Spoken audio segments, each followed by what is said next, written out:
Hello and welcome to Channels Book Club. My name is Olakunle Kasumo, and it's great to be on this show as always. Some novels entertain you, some other ones entertain you and then pass across a powerful message, like this one right here in my hand, Never Too Late by Adetoun Afolabi. The author is our guest this week, and she discusses with us her new novel. Well, maybe not so new, but for me, while I was reading it, it's absolutely new and intriguing. Let's get to meet with her and enjoy the conversation.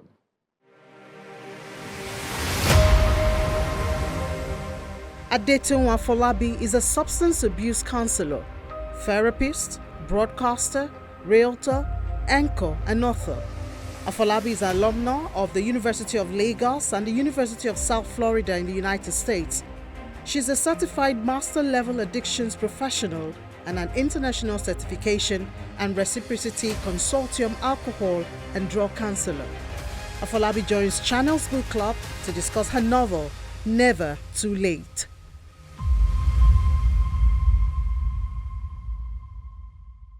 Adetoun Afolabi, thank you for joining us on Channels Book Club. You're welcome. Thank you very much for having me. It's great to have you here. Thank you. Never Too Late. Nobody even needs to read your Yes. novel. That title alone is all the inspiration in the world. Yes, it is. It speaks volume. Never too late. Well done. Nice cover, nice, inspiring title, and what Thank a you. story. Or Thank you. should I say rather, stories, because in your book you've tracked the lives of a number of young people, and the story of their lives all culminating. You tied everything together into a compelling Yes. piece.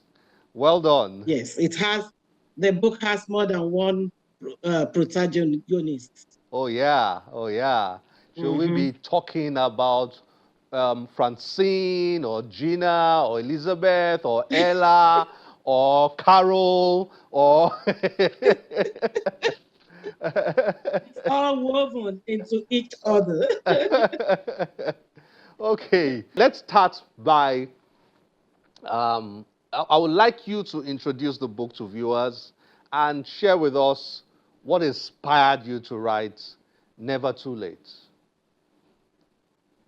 Okay.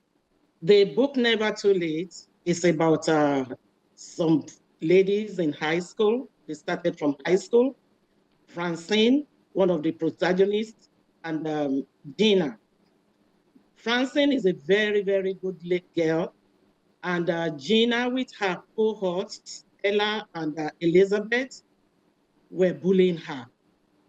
Ella and Elizabeth were wannabes who wanted to be friends with Gina at all costs. So they were very happy that Gina took them as friends. And these three people turned themselves into a clique, bordering the life of Francine.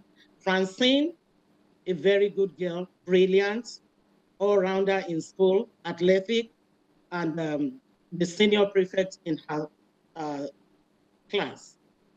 These girls are from these three girls, Gina, Ella, and Elizabeth, are from rich, privileged families.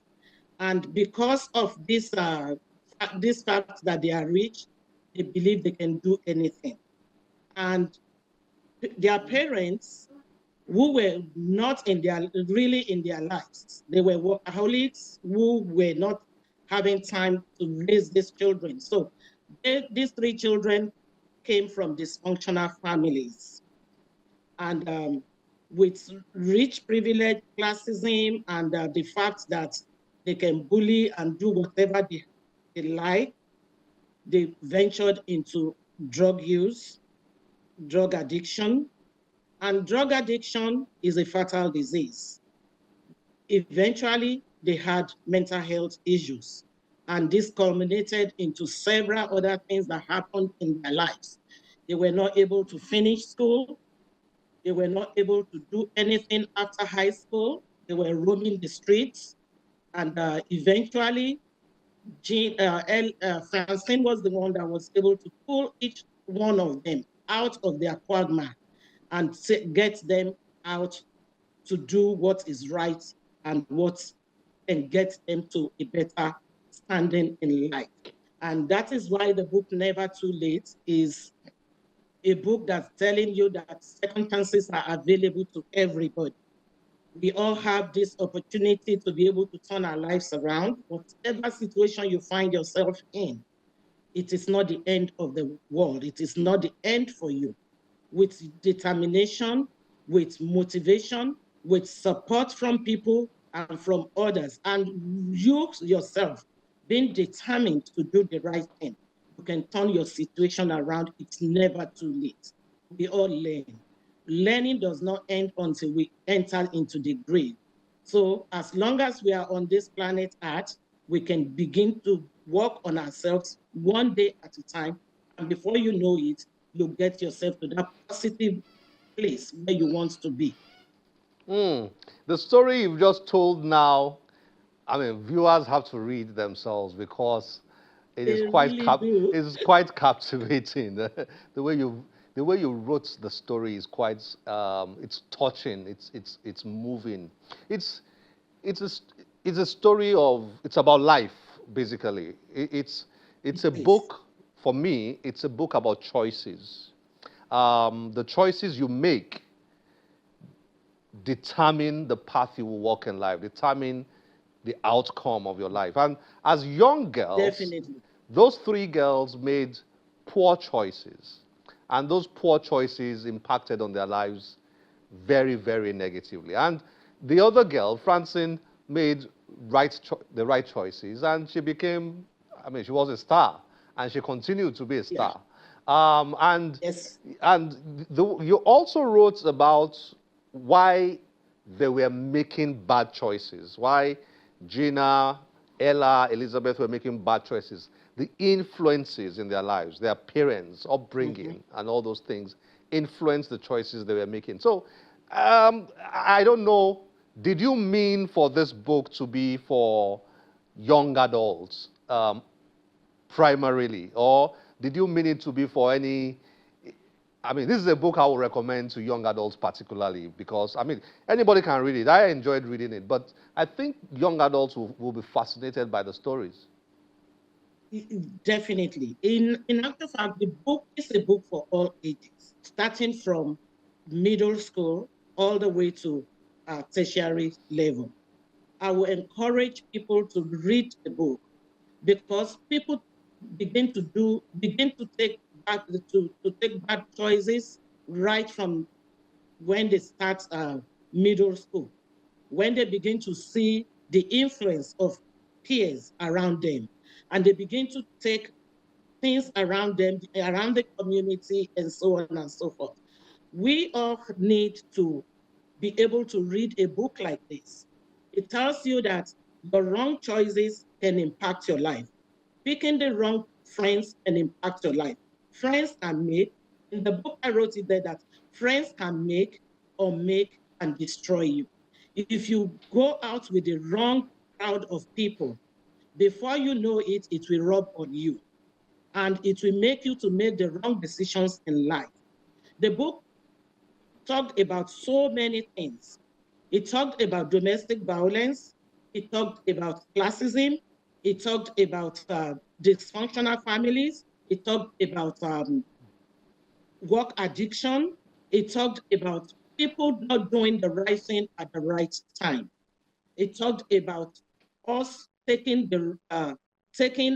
whatever we want to do to the next level. Do not wait. Keep working on yourself. And by working on yourself, you get to wherever you want to get to in life. We all make mistakes. Mistakes does not define people. What defines people is you not working on your mistakes. Mm, And if you mm. work on your mistakes, you get to the right point in life. There's a very strong problems and challenges of drugs, of addiction, Mm-hmm. alcohol. They're very, it's a strong theme in this book. That's something. And yes, it is. When you open the pages and you read, you see a lot of that. The girls got into Mm-hmm. drugs. The girls got into alcohol. The girls got into addiction. Uh, Mm-hmm. was that something you really, really wanted to highlight? Is and that seems to be Yes. something you're passionate about. You're an addiction professional, drugs and alcohol counselor. Um, Mm-hmm. talk to us a bit about this. I really wanted people to know about addiction, the negative consequences of addiction. People start by initiating a drug. Marijuana mostly is what people first of all use. And when you start using, marijuana is seen as a gateway drug. People start using marijuana, before you know it, you begin to venture into other drugs. As a master level addictions professional, I have counseled people with addictions, substance abuse, and my work also took me into working with people with mental health disorders. What most people don't realize is that addiction is a fatal disease. Addiction leads into mental health problems. When you begin to use drugs, whenever you don't use, you get depressed. And when you get depressed, you keep using to take care of that depression. And before you know it, your depression keeps going further and further. If you're not careful, one prognosis leads to another prognosis. And with what I see, anytime I visit Nigeria, I know we have a lot of problems with mental health disorder and substance abuse. Most people start with substance abuse, and then it leads them into mental health disorders. I worked as a dual diagnosis therapist, which is referred to as a co-occurring therapist.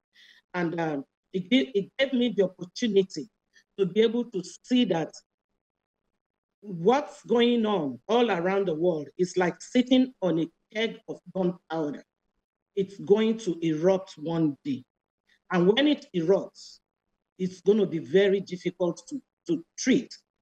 I visit Nigeria often, as much as I can, and I realize that there's a lot of substance abuse issues. There's a lot of drug issues. There's a lot of mental health issues. Even on the street, you can identify people who have all these problems. The good thing about Nigeria is that we have support system. The support system is what's covering people, not making people know that this is a big issue that should be worked on. Over here, you have places where people can go and get help. I'm not sure we have that in Nigeria, and that's what we need to begin to look into. High school students, university students, they need to begin to read and understand what the problems are with substance abuse and mental health disorders. When you get hooked, addiction does not forgive. The moment you get hooked, it doesn't let go. It will hold you down. And one thing will continue to lead into another. You begin to take wrong choices, you begin to have stinking thinking, and you begin to do things that you are not supposed to do. But when you come into, when you are able to go into therapy, and you are able to get the right therapist to work with you, you are able to overcome. And that is why I said it's never too late. It's never, ever too late for you to get to that level where you want to get to. If I look at my life, I've always wanted to write. I want write in my 20s. I've tried to write, and every time I write, I just discard. So even for me, it's never too late, because the passion I've always had, I was able to get it out at the end of the day. Now, Gina, Ella, Elizabeth got into these addictions, drugs, as young people, very young people. I would like you to speak to this angle. Yeah, you've spoken about addiction and so on. But the angle of it, as it relates to young people, which is a strong theme in your book, I would like you to speak to that. You were trying to send us a message, right? Yes. And the message is for our young people to stay away from drugs. There are lots of drugs, even in our houses, in our homes, in our cabinets. We have lots of things that people can get high on. Parents need to know what is going on in the lives of their children. Most people leave home as early as maybe 5 a.m., 6 a.m. They don't get back home until late in the evening. The children are in the care of maybe family members, maybe maids or something.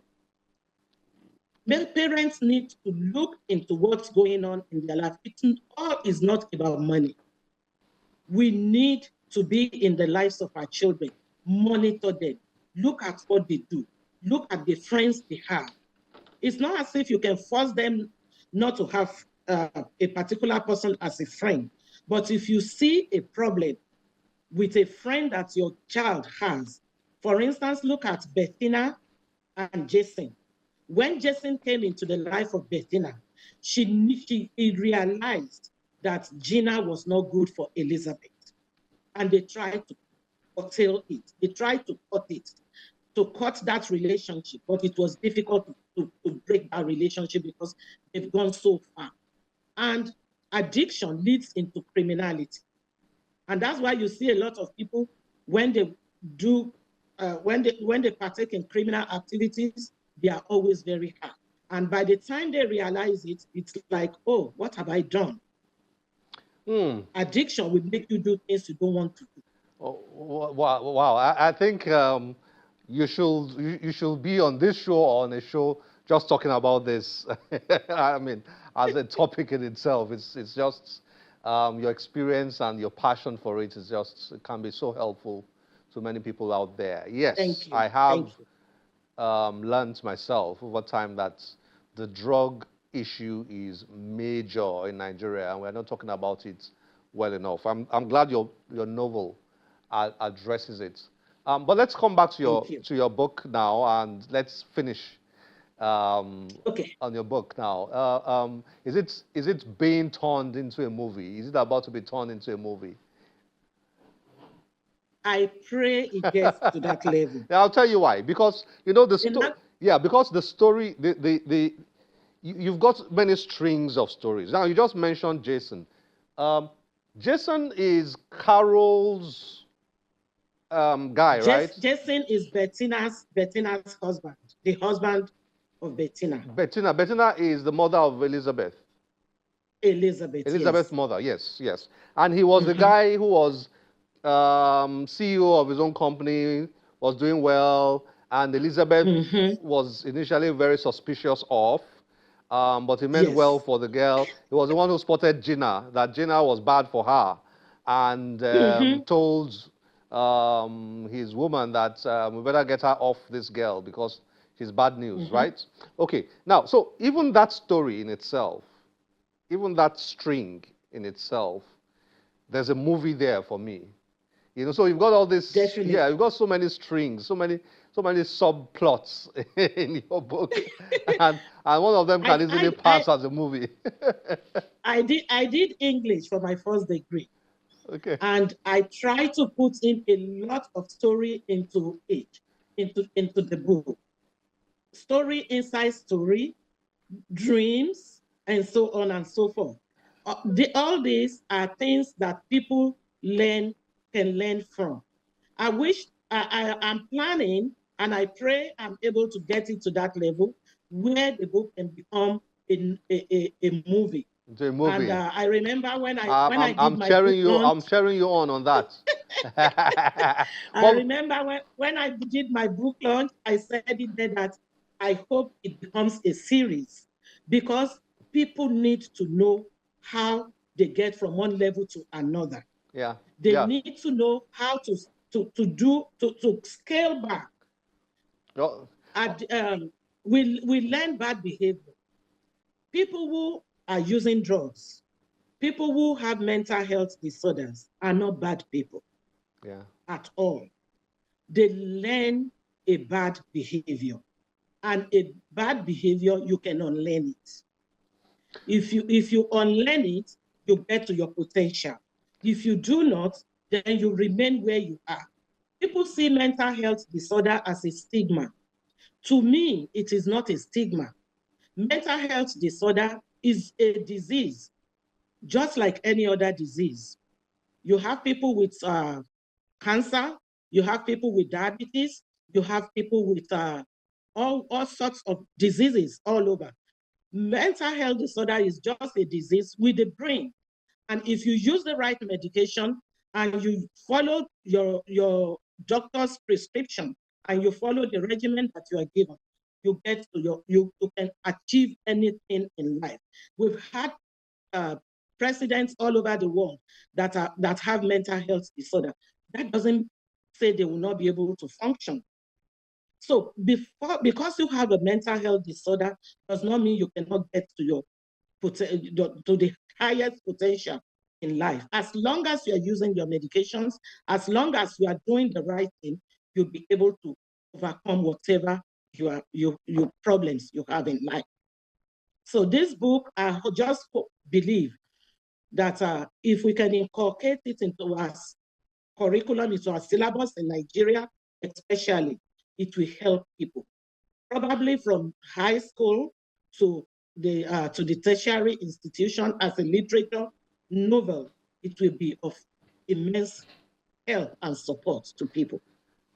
Adetoun Afolabi, thank you very much for joining us on Channels Book Club. Thank you. It's been great having this conversation with you, exploring your book, Never Too Late, and perhaps even more importantly, looking at the themes around your book, especially the theme of drugs and addiction and all that, which runs through your story so strongly. Thank you so much for joining us, and keep writing, and we look forward to hosting you again when the sequel. We look forward to the sequel, and we look forward to discussing it with you when it's out. Thank you. I'm so happy I can put a face on the voice. We've spoken so many times, but at least I can see you face to face today, which is really good. Thank you very much. Thank you for joining us on Channels Book Club. Thank you so much for having me. This is where we end the show today. As always, we'll be delighted to get your feedback through any of our social media platforms displayed on your screen. My name is Olakunle Kasumo. Remember, one great book can change your life. Bye-bye.